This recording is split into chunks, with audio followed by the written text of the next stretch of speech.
financially. Yeah, I didn't even know all that till I was looking through the comments, but doing a little more digging, I see they're in like crazy debt, and I made my own sandwich, like own bread even. The sandwich is falling apart, but it is amazing. We've got sausage, egg, vegan mayo, because that's all I have in the fridge, and homemade bread. Martha, call me. Hiya, happy Monday. Let's see, what am I doing today? It's already the afternoon. I did a lot of work this morning. I did some drawing. I'm practicing in my Procreate because I just want to get better at digital drawing. So I did this over the weekend, just a quick little doodle, kind of get the, mind going.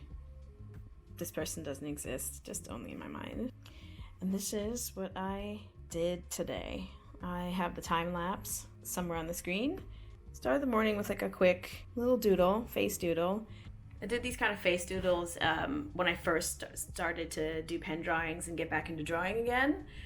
And so now, that's how I'm gonna learn how to work with Procreate, because I'm not good with Procreate. That's something it's not my, definitely not my forte. So that's something I'm learning to do. And by learning to work with Procreate, I'm just going to be doing like a little mini face a day. Okay, so today for a presentation, I have to build out a design system. The thing is that I have to show them past work that I've done already. And some of that work you leave behind with the company when you leave them. Just what happens. So now I've got to recreate the design system that I created for that particular project and bring it into Figma. So that's what I'm going to be working on this afternoon. And it is so snowy outside, terrible, terrible weather this Monday. But that's my task for today, and listening to my neighbor tap on his desk as his instrument.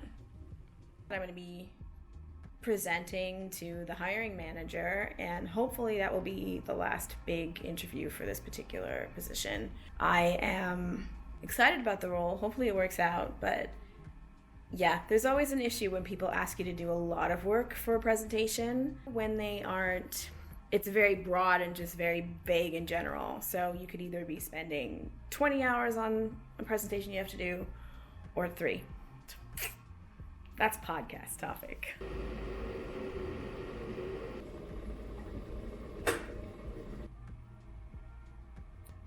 Switch them. I think it looks better. At least this will have a place to rest when it extends. It's too heavy for its own good. So I thought, okay, I'm gonna place it here because I can rest it on some books. Just swap it out, little changes, little minor changes in winter, but liking it. Good morning, hello. Okay, I didn't get much sleep last night. I was just nervous about today's meeting. Hopefully that won't affect my words and speech. My meeting's in 15 minutes. It's Tuesday today. My meeting's in 15 minutes. And I'm physically ready. I'm gonna make myself some tea. Make the tea. I make some Earl Grey.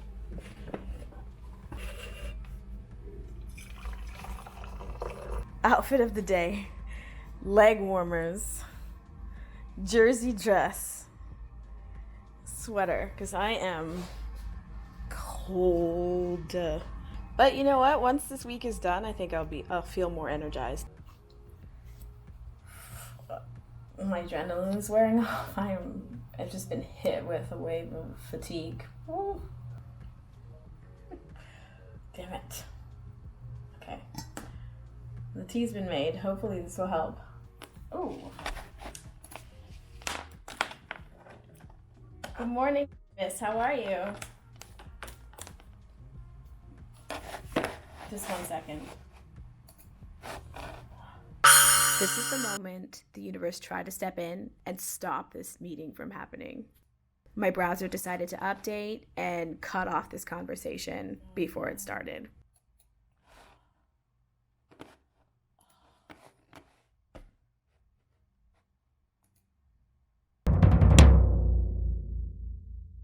Good morning. I am so sorry about that.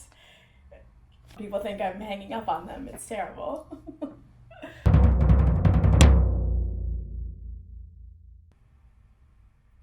What I said from the last vlog of just not presenting well, I think that's what happened.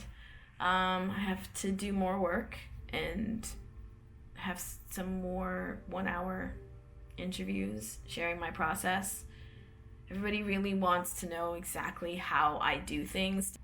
Some people, you can be more formalized and more structured, and some companies I've worked for have been very, very casual, even if they are super large organizations. So this is very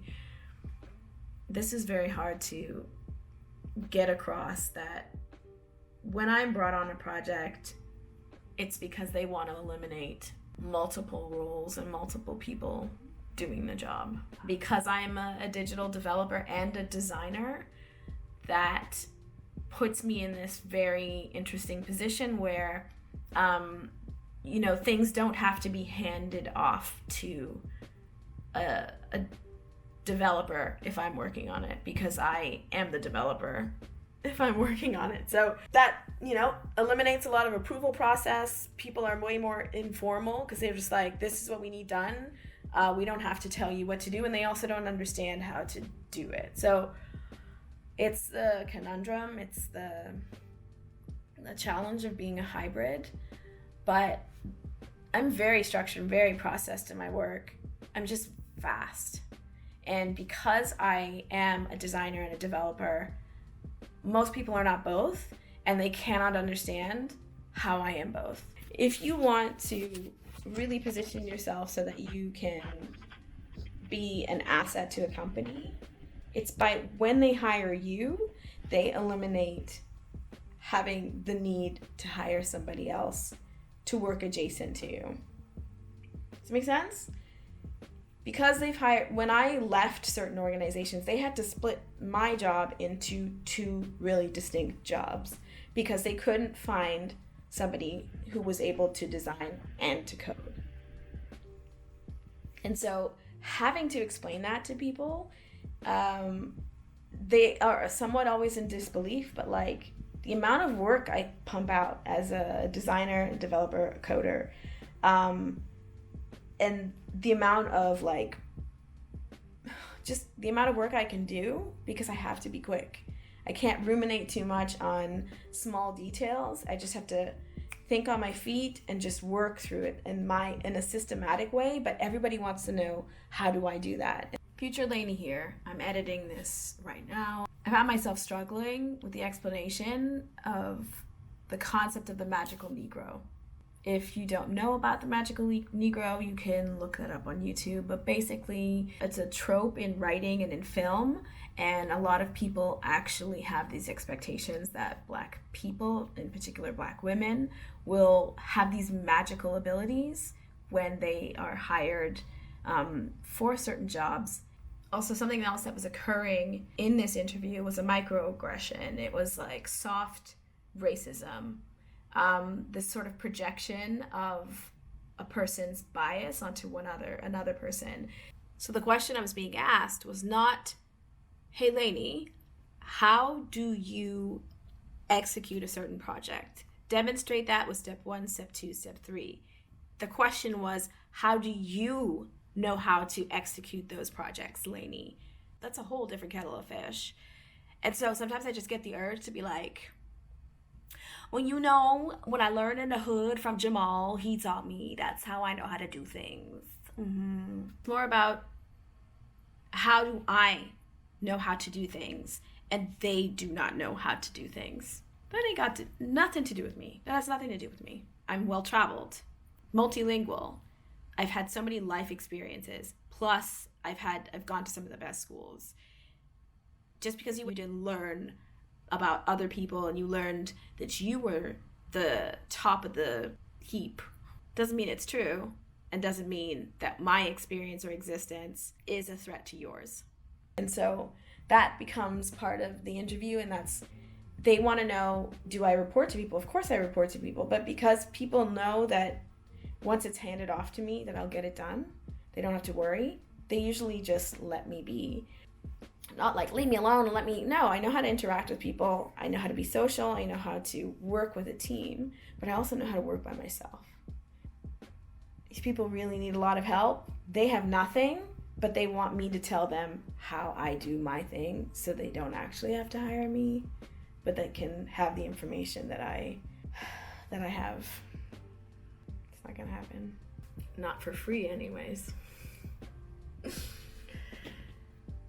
Not a great day.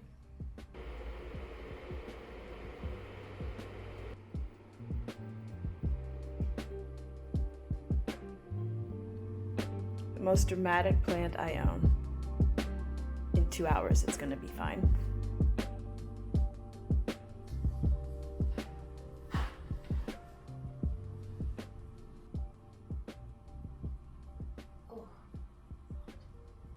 Good morning. I had kind of a rough night last night. I struggled with sleeping and really thought over what happened yesterday with extensive interviews, just how I just had a very bad feeling about my experience and the conversation I had had with this particular person who I would be potentially working with. And so this morning I just woke up and I was like, you know what? I don't have to do this. I have had multiple interviews with this particular company. This particular person who was interviewing me would be the person I would be working with. And I really just got a sense of, especially during our interview, she articulated that she was just like, you haven't shown me anything interesting of interest, but like she was taking screenshots of the stuff I was showing her from the corporations I had previously worked with. So it was just this kind of gaslighty element. She didn't know what she wanted, but she kind of knew she didn't want it from me, or she didn't want to have to pay for it if it was coming from me. So the interview session felt like a free consultation session. Bear with me. This happens kind of a lot when you're interviewing. Some companies don't actually have jobs. They just need they want to know how other people are doing things without actually having to pay a consultant to sort of come in and analyze how things are done. So she wanted, I got an email yesterday, if I can give some proper backstory, I got an email yesterday basically saying that this woman was interested in a third and sort of final interview, and that would be another hour where I would have to explain once again exactly how I would onboard a project. And I just thought I had to sort of specify with her, so you want a whiteboarding session, like a whiteboard style of an interview. That happens a lot in tech because they don't necessarily want to see the finished product of work that you've done. They want to see the process. That's really not a problem, but I already did an interview, a meeting with you that it went through my exact process. Now she wanted specifically to know exactly how I did it, so she could take notes, and she would bring someone else in to take notes. I've interviewed quite a lot in my journey as a digital entrepreneur, so I know a lot of signs of when people are actually interested in hiring you versus when they're just kind of going through the motions just to get as much information out of you for free. I am not a gatekeeper of certain things. You can ask me anything and I will let you know. But when I saw that she wanted to have a third interview, but she had expressed to me that she hadn't seen anything from me that had showed that I had certain skills. And I just found that to be like a kick in the gut because, bitch, I have a patent. Do you know how hard it is to get a patent? Do you know what you have to do? Technically, I can call myself an inventor because I have a patent sitting in the Swiss Institute of Innovation, or whatever the IGE, can't remember the the English acronym or English version of the organization. It's the same place where Einstein has his patents. That's no joke. The process of actually getting a patent approved usually takes 5 years. I was quite lucky because my patent was so well written that they found no flaws within it. My patent was approved within 7 months of application. That is never heard of in the industry of patenting. But it was so well written and so clear. And my diagrams, you can see that I had tested that product so well. It was a multi-collaborative product. I had to work with people like engineers and prototype builders. And then I read 60 patents to learn the tone of how to write a patent, and then wrote a patent. And I couldn't afford a patent lawyer at the time. I couldn't afford the exorbitant fees because they charge a lot of money because it's big business. And so I could only afford 1 to 2 hours of this lawyer's time. So I had to make sure what I brought to him was pretty much in its final state. Sent it to him. He gave me a couple minor corrections. I rewrote the corrections out again and sent it back to him. He's like, this is flawless. This is great. I took that patent, went through the whole filing procedure, submitted it to the patent office, and it was approved within 7 months of application. Do you know what that says? And this person that I had this meeting with was like, I don't see anything from you that you've shown or demonstrated to me that you can do this particular nondescript job. It's less about actual skill set and it's more about like chemistry. It is about chemistry. Anybody can do any job, anybody can be trained to do any job, but if that person doesn't like me from the get-go, refused to call me by my proper name, and this person repeatedly was calling me the wrong name, that's like being misgendered. It's the same thing when you're calling somebody the completely wrong way of how they choose to be identified.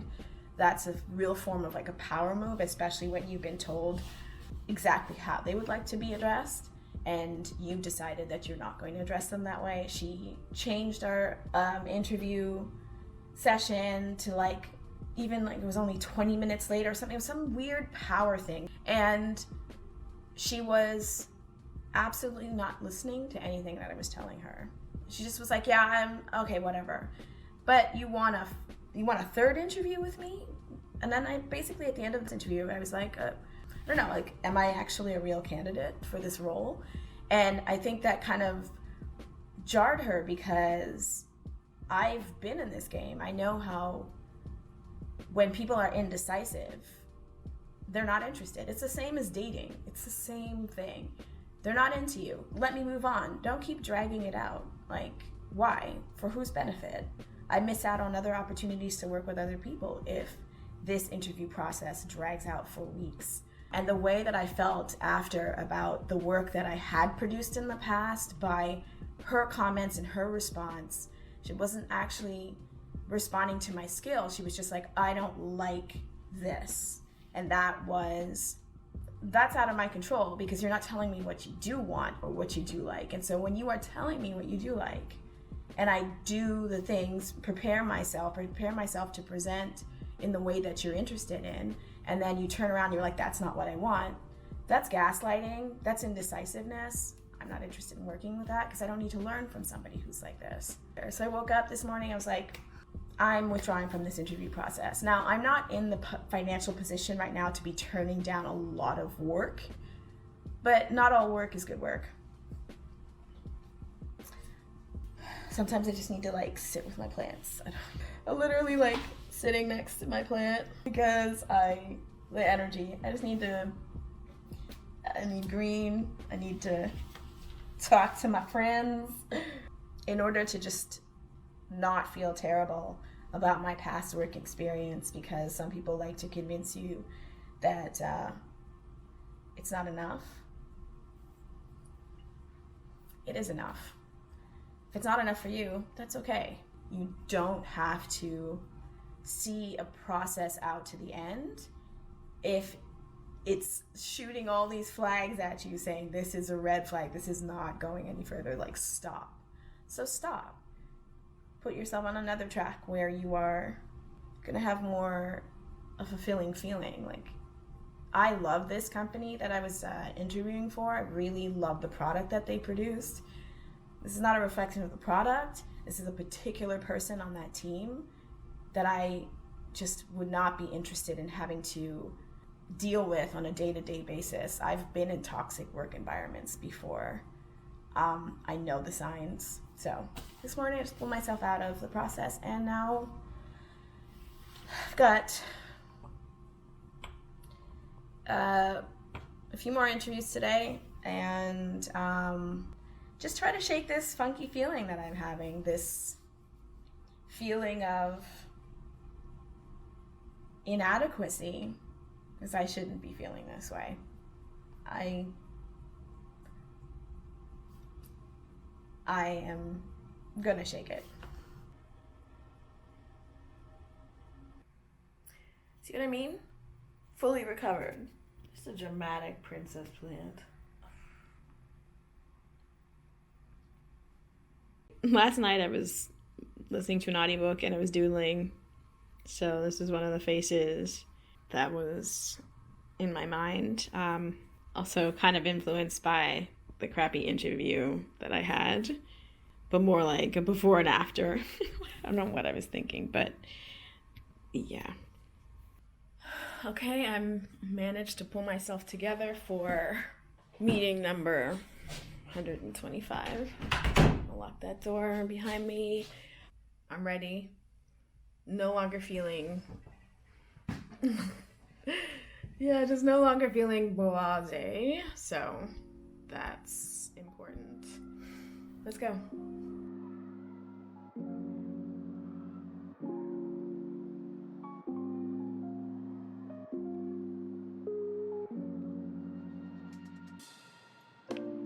Such a different feeling when you speak with somebody and you interview with someone who is, I still have my headsets in, when you interview with someone who is confident and has like a lot of experience and someone you can learn from. My gosh, totally different energy and feeling. I feel very differently than what I was feeling earlier today, because I love confident people who are kind and confident and who really are just comfortable with the job that they're doing, the work that they do. They have a life, and their goal when they meet with you is to not make you feel like you have no worth or no value, or to sort of put you in line or do whatever. They're not there for mental games. They're there to highlight the best parts of you during the interview to see if you will be a good fit. And different company, different energy. We'll see what happens. I have another meeting in 20 minutes with another person within the organization. We'll see what happens.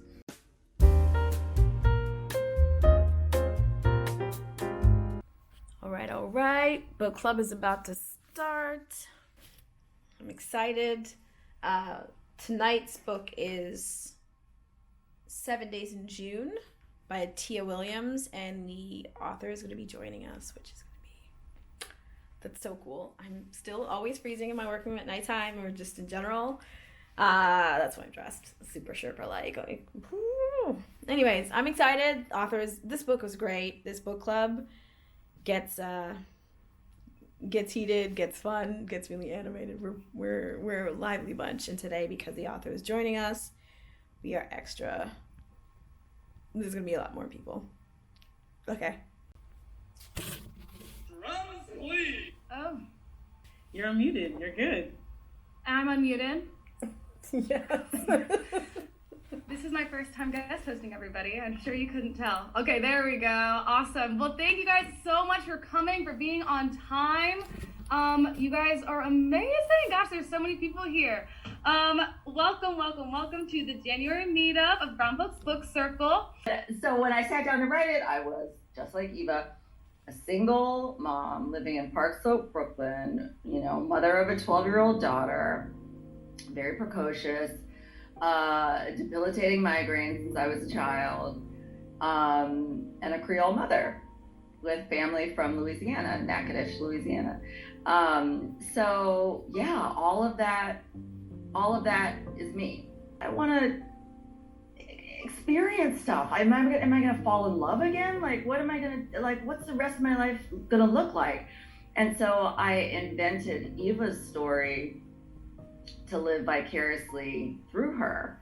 And yes, my daughter is, Audrey is very much inspired by my daughter, though she does not have a therapy side hustle. She is an armchair therapist. Like, she will give you unsolicited advice, no matter how old you are. You're hanging out with your 40-year-old mom and her friends, you start to sound like a 40-year-old. And you start to, you know, it's like she grew up fast and became very precocious. So, and by the way, she is aware that Audrey is a fan favorite, and to that, she very much sort of looks at me and is like, "You're welcome." That's exactly what someone based off of Audrey, I feel like, would feel. Do you have a dream cast in mind for 7 Days in June? Anyone that's off the top of your head that you pictured when you were writing? Well, I actually didn't have anyone when I was writing, but after I finished, I saw it. I think that Aldous Hodge, I don't know if you guys know who he is Shane. Sarah Bennett is applauding because she knows who he is. Google this man and then let me know what you think. He is fabulous. He has that intensity, and he's also really beautiful, but like, that's not it. Like, that's like also it. You know what I'm saying? I don't know. I think he's perfect. And then for Eva, and I don't know if this is because she played a Creole girl in Eve's Bayou, but I totally see Journey Smollett. Right? Yep, I'm seeing nods, yes. Yes, that makes a lot of sense. She's good. And then in my dream world, her mom would be Vanessa Williams. Okay, so if everyone wants to grab their book or copy or just smile, your beautiful smile, turn on your camera if you're comfortable. And Shayla, you got it? Okay, so we're gonna take two because there's so many of us. It's not gonna fit on one screen, so I'm gonna do two. Okay, you ready? So the first one, 1, 2, 3. Oh, I was looking at how many chat comments. Wow, thank you guys. And I hope you all enjoyed it. This is why I do it. I'm so honored that all of you showed up tonight, so thank you. And see any updates, but if not, then we'll see you in March. Yeah, thank you guys. Good night, everybody. Good night. Good night, good night, good night. Good night. Good night. Oh, that's the best part of the month. That was so awesome. It's 10:15 on a Wednesday. Oh, I love book club. It's so dope. Fills my spirit big time. I'm gonna end the vlog here. Come back next week. Bye. Is anyone else totally in the dark like I am? I think there are committee members that are part. I think that's a part of them.